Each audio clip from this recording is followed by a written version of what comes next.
রব্বুল আলামিন বলেন, খবরদার বিশ্বাসীরা, আল্লাহ ছাড়া যারা অন্যান্য উপাস্যদেরকে ডাকে, দেবতাদেরকে ডাকে, তাদেরকে তোমরা গালি দিও না। ওই সমস্ত দেবতাদেরকে যদি তোমরা গালি দাও তাহলে তারা আল্লাহকে গালি দিবে, ঠিক কিনা বলেন? আমরা দেবতাদের গালি দিলে ওরা আল্লাহকে গালি দিবে। রব্বুল আলামিন বলেন, খবরদার দেবতাদেরকে গালি দিও না, তাহলে ওরা তোমার রব আল্লাহরে গালি দেবে। প্রতিটি জাতির জন্য তাদের কাজকে আমি আল্লাহ সুশোভিত করে রেখেছি, তারা সবাই একদিন আমার কাছেই ফিরে আসবে। এরপর আমি রব্বুল আলামিন তাদের আমলনামা তাদেরকে জানিয়ে দেব। সুবহানাল্লাহ পড়ে। প্রিয় ভাইরা, আল্লাহ তাআলা বলেছেন খবরদার গালি দিও না। আদেশটা কার? আওয়াজ করে বলেন তো। হিন্দুদের দেবতা দেবদেবীদেরকে গালি দেওয়া যাবে না। আওয়াজ করে বলুন প্রিয় ভাইরা, এই আদেশটা কার?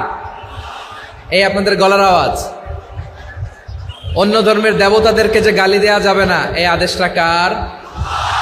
আরো জোরে বলুন, কার? গালি দিবেন কোন দেবতাকে? দিবেন? যদি দেন তাহলে ওরা আল্লাহরে গালি দিবে। তাহলে আল্লাহরে গালি খাওয়াইলো কে?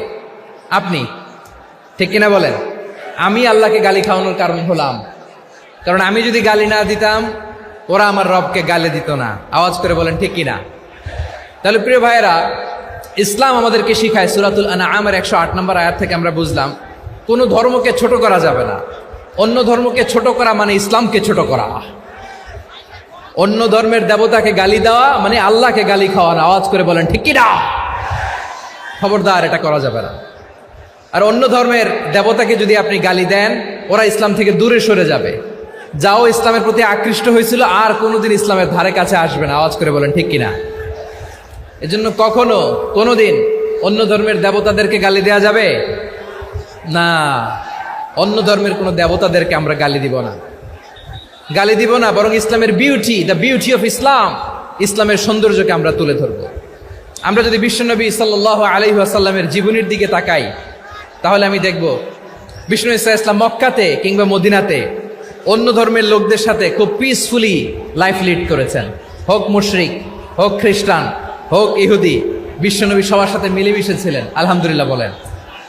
ইসলাম হচ্ছে peaceful religion.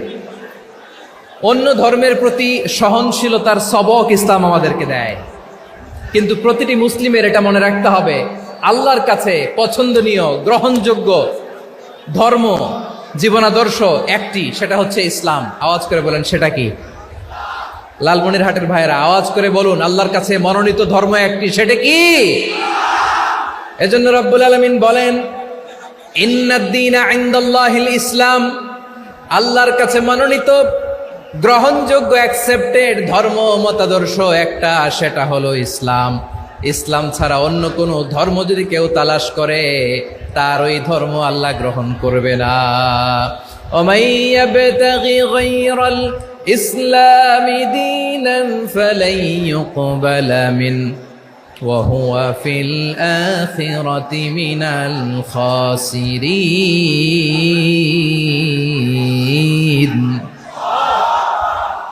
Whoever seek anything except Islam, that won't be accepted from him, and he will be loser in the day of judgment. কিয়ামতের দিন ইসলাম ছাড়া কেউ যদি অন্য কোনো ধর্ম তালাশ করেছে দুনিয়াতে, তার এই মতাদর্শ গ্রহণ করা হবে না। and he will be loser, সে হবে লুজার, ক্ষতিগ্রস্ত, হাই হাই কোম্পানির ম্যানেজার।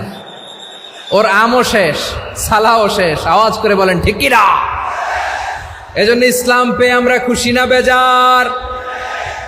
প্রত্যেক নামাজ শেষে আমরা আল্লাহরে বলি, আল্লাহ রাদিতু বিল্লাহি রাব্বা ওয়া বিল ইসলামি দীনা ওয়া বি মুহাম্মাদিন নাবিয়ান ওয়া রাসূলা। ও আল্লাহ,